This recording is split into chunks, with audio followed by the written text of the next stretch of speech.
When Hurricane Maria slammed into Puerto Rico 9 months ago, its 155-mile-per-hour winds ripped through homes and lives.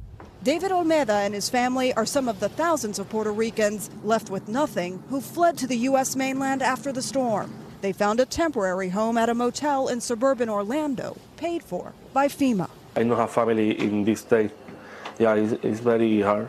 But the program that helped David and nearly 25,000 other survivors of Hurricanes Maria, Irma, and Harvey ends today. In a statement, FEMA said the program was, quote, a temporary solution that bridges survivors into more permanent options. Permanent options, tough to find in Florida's tight rental market. After multiple extensions, Hurricane Maria survivors have two options: find their own place to live or receive a one-way plane ticket back to Puerto Rico.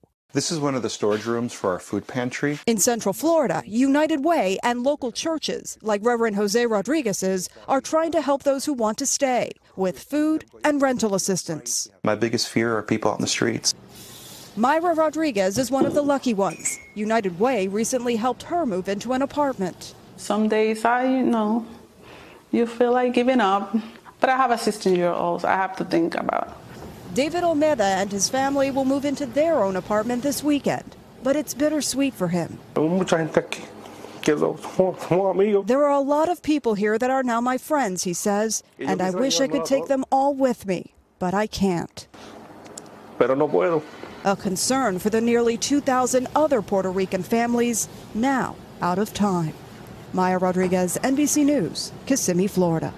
Hey, NBC News fans, thanks for checking out our YouTube channel. Subscribe by clicking on that button down here and click on any of the videos over here to watch the latest interviews, show highlights, and digital exclusives.